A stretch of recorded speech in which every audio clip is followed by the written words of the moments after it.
রাষ্ট্রপতি শাহাবুদ্দিন সাহেবের সাথে লন্ডনে বসে শেখ হাসিনার ফোনে কথা হয়েছে বলে ইতিমধ্যেই বিভিন্ন জায়গায় এই সংবাদটি প্রচার হয়েছে।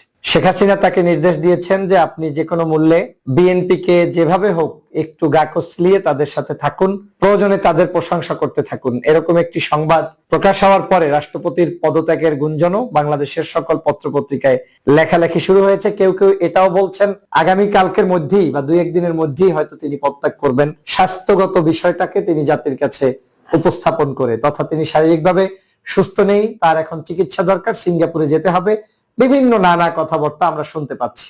কিন্তু এই সরকার ক্ষমতায় আসার পরে রাষ্ট্রপতির পদত্যাগের জন্য বিরোধী দল সহ অনেক মানুষ, বাংলাদেশের জুলাই বিপ্লবের পক্ষের সবাই মিলে এ দাবিটা তুলেছিল যে রাষ্ট্রপতি এখন তো অন্তত পদত্যাগ করতে পারে। যারা সকাল সন্ধ্যা সংবিধানের দোহাই দিয়েছে, ওই ইতিহাসও তো শেষ, নতুন সরকার এসেছে, নতুন রাষ্ট্রপতি থাকবে, এটাই বাস্তবতা।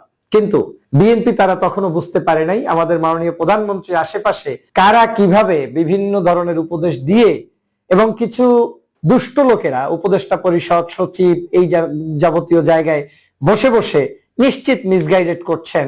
আজ হয়তো তারা টের পাচ্ছেন যে রাষ্ট্রপতি কি কাজটা করে ফেলেছে। আজকে যদি শেখ হাসিনার সাথে রাষ্ট্রপতি এই ধরনের কথা বলেই থাকেন এবং এটা যদি সত্য প্রমাণিত হয়, তাহলে তার চাইতে দুর্ভাগা এই বাংলাদেশের প্রেক্ষাপটে বিএনপির জন্য আর কিছুই থাকতে পারে না। মানে আমি সাপ দুধ খাওয়ায় পোষতেছি। আমি জুলাই বিপ্লবের পরে একটি রাষ্ট্র ক্ষমতায় এসেছি, তারপরেও আমার রাষ্ট্রপতি কি করছে, আমার আশেপাশে কারা কি করছে, আমার কাছে কোনো খবরই নেই। অথচ যারা আপনাকে খবর নেয়ার জন্য বলছে, যারা বারবার বলছে যে রাষ্ট্রপতি পরিবর্তন করুন, তাতে তো রাষ্ট্রপতি জামাত শিবির থেকে হবে না, এটা বিএনপি থেকেই হবে, আপনাদের লোকেরাই হবে। তারপরেও কেন তারা পরিবর্তন করতে বলেছে? তারা এতটুকু অন্তত চায় যে আপনারা যেহেতু ভোটের মাধ্যমে ক্ষমতায় এসেছেন, আর যেভাবেই এসেছেন আপনাদের লোক দিয়ে সংসারটা চালান। কিন্তু তারা সে ভুলটা বুঝতে পারলেন না। আজকের রাষ্ট্রপতির পতন হচ্ছে, পদত্যাগ হচ্ছে, এটাও গোপনে যে কোনো মূল্যেই হয়ে যাচ্ছে। আমরা যেটা বুঝতে পেরেছি তার অচিরেই তার রাষ্ট্রপতির পদত্যাগটা হয়ে যাবে। কিন্তু আজকের এই সিচুয়েশন কি শুধুমাত্র রাষ্ট্রপতি ক্রিয়েট করেছেন? না, সমস্ত জায়গায় আমাদের মাননীয় প্রধানমন্ত্রী জনাব তারেক রহমানের আশেপাশে সব এখন আওয়ামী লীগে ভরপুর। এই কথাটা কেউ বলবে না, কারণ তারা শুধুমাত্র জামাত শিবির ট্যাগিং দিয়ে আপনার কাছে বিএনপি সাজার জন্য ওই একটু বেনামাজি ভাব ধরা, একটু স্মার্টনেস ভাব ধরা, একটু জামাত শিবির না এটা প্রমাণ করা, এরকম প্রমাণ করতে গিয়ে আওয়ামী লীগের লোকগুলোই আপনার পাশে ভর করে বসে আছে, যাতে আপনার ক্ষতির সম্ভাবনা জামাত শিবিরের চাইতে অনেক বেশি। কারণ এরা কেউ আপনাদেরকে ধ্বংস করে দিবে না।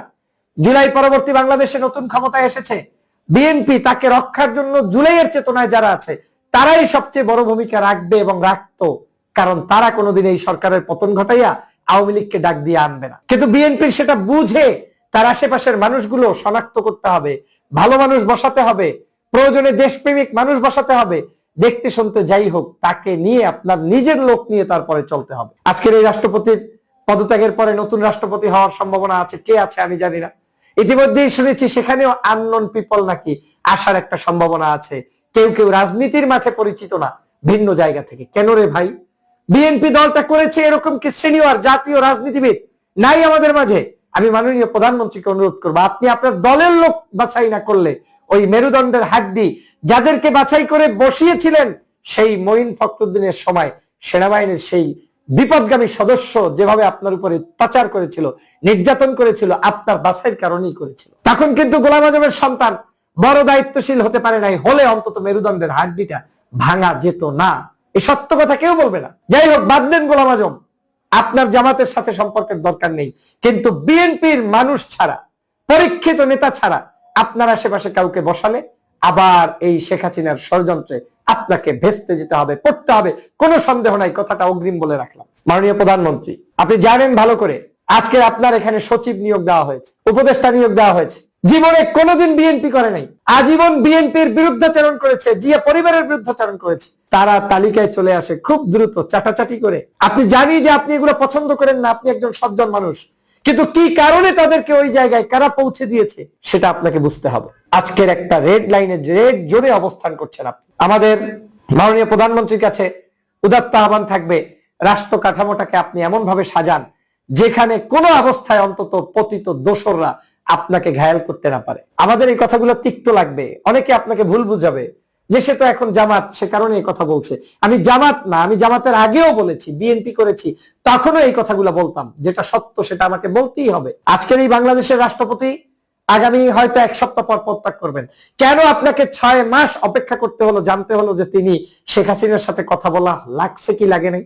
আমি জানি না এই কথাগুলো চৌর আছে, এই কথাগুলো প্রচার হচ্ছে বিধায়িত এমার্জেন্সি তাকে সরানোর কথা ভাবছেন, কিন্তু আমার কথা স্পষ্ট, এটা কেন 6 মাস আপনাকে বুঝতে লাগলো? বিরোধী দল কেন এটা নিয়ে সংসদে তার বক্তব্যকে প্রত্যাহার করে তারপরে মানে কি বলে সংসদ থেকে বের হয়ে তাদেরকে আন্দোলন করতে হচ্ছিল? তার ব্যাপারে কেন বারবার আপনাদেরকে সতর্ক করতে হচ্ছিল?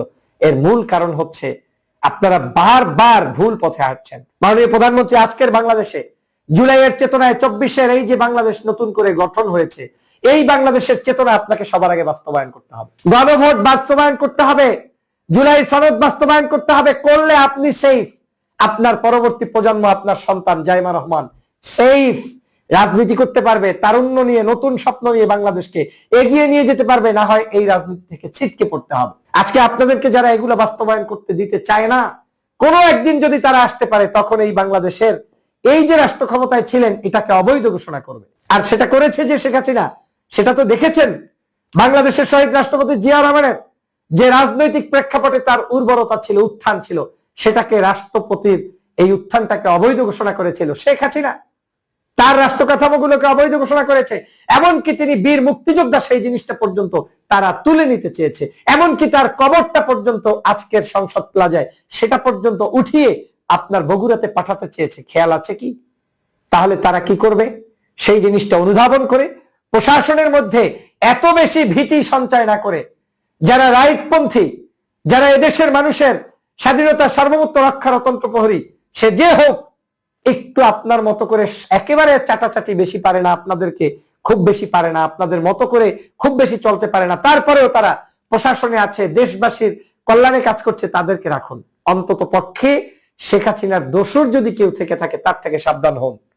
আজকের এই প্রেসিডেন্টের পদত্যাগ আমাদের জন্য একটা ওয়ার্নিং হয়ে যাবে।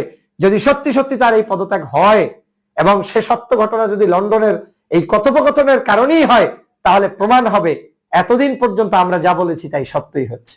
আমি মাননীয় প্রধানমন্ত্রী এই সরকারের বর্তমান সময়ের এই সকল সমস্যা থেকে উত্তরণের জন্য মহান আল্লাহর দরবারে দোয়া করি এবং রাষ্ট্র কাঠামো, জুলাইয়ের চেতনা এবং বাংলাদেশের মানুষের আশা আকাঙ্ক্ষার সত্যিকার প্রতিফলন ঘটবে সেই প্রত্যাশা করি।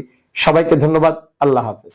স্বপ্নের ঠিকানা আমার সাথেই হোক। শেয়ারে, জমি, ফ্ল্যাট, প্লট কিনতে যুক্ত হন আমার প্রতিষ্ঠিত স্কাইনেস্ট ডেভেলপমেন্ট লিমিটেডের সঙ্গে।